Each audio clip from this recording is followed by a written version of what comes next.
সম্মানিত ভাইরা আমার, এরপর আরেকটি বিষয়, সেটা হলো ঈদুল আজহার পরের 3টা দিন পরপর 3 দিন পরস্পরে একে অপরের বাড়িতে খাওয়া দাওয়া করতে যাওয়া যাবে। একে অপরকে আপনার নিজের আত্মীয় স্বজন দাওয়াত করে খাওয়াবেন, আপনি তার বাসায় যাবেন, সে আপনার বাসায় আসবে। এইভাবে এটা নিয়ম, ঈদুল আজহাই করণীয়।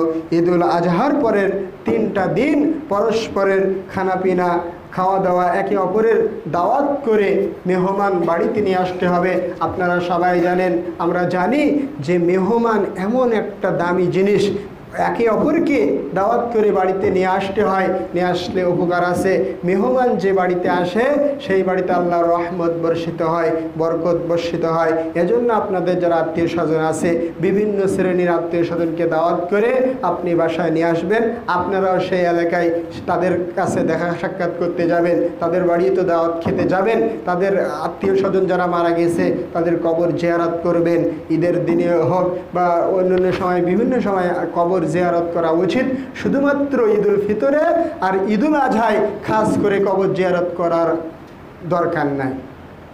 করবেন, তবে আপনার 1 মাস পরে, ঈদ কালকে থেকে 7 দিন বা 10 দিন ঈদ থাকে, তারপরে সবাই সরকারি ছুটি, বিভিন্ন ধরনের যারা বিভিন্ন জায়গায় চাকরি করেন, বিভিন্ন দায়িত্বশীল আছেন, তাদের সবার ছুটি হয়ে গেলে আমরা কিন্তু ঘোরাফেরা বাদ দিয়ে আবার কাজে চলে যাই। তো এই দেখা যায় প্রতি বছর ঈদের মৌসুমে, ঈদের সময় 1 সপ্তাহ ঈদের আনন্দ থাকে। তো তারপরে আপনার ঈদ চলে গেলে আমাদের কিন্তু যে পরবর্তী যে করণীয় আমলগুলো, এইগুলো করতে হবে। তার মানে পরস্পরের মেহমানের বাড়িতে যে গেলেন, যাওয়ার পরে যে শুধুমাত্র ঈদের সময় খাস করে আমরা কবর জিয়ারত করব না, এই কথা আমি বলছিলাম।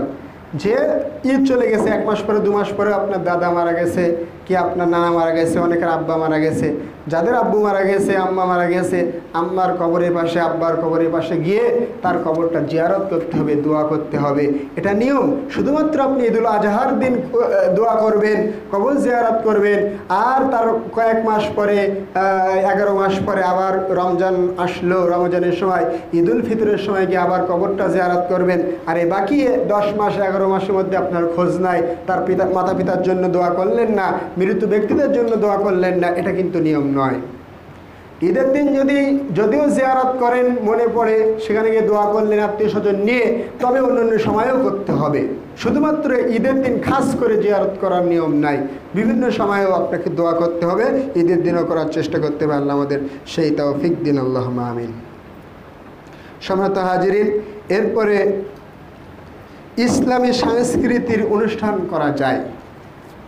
ইসলামী সাংস্কৃতিক অনুষ্ঠান অনেক জায়গায় দেখা যায়, বিভিন্ন সমাজে যুবক ভাইয়েরা কি মধ্যবয়সী ভাইয়েরা তারা আপনার অনুষ্ঠানের আয়োজন করেন। ইসলামী সাংস্কৃতিক অনুষ্ঠান বলতে একটা আনন্দের অনুষ্ঠান। আপনার যে কোনো একটা ইসলামী কৌতুক হতে পারে, হ্যাঁ, যে কোনো খেলাধুলা হতে পারে। আপনার সমাজের কোথাও আশেপাশে কোনো মাঠে বা নদীতে নৌকা চালিয়ে অনেকে আনন্দ করে, তা সেটা ভালোর মধ্যে হতে হবে, ইসলামী মাইন্ডে হতে হবে।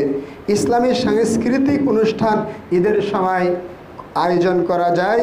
আল্লাহ রাব্বুল আলামিন ইসলামী সাংস্কৃতিক অনুষ্ঠান, ইসলামী ভালো কোনো অনুষ্ঠান, কৌতুক, যে ভালো কিছু সামাজিক শিক্ষা দিবেন, ইসলামী কিছু শিক্ষা দিবেন, এই ধরনের কোনো অনুষ্ঠান করার আমাদের তৌফিক দান করুন, আল্লাহুম্মা আমিন। সম্মানিত হাজিরিন, তবে ইসলামের নামে কোনো বিদআতি অনুষ্ঠান করা যাবে না। ইসলামের নামে কোনো বিদআতি অনুষ্ঠান করা যাবে না। এবং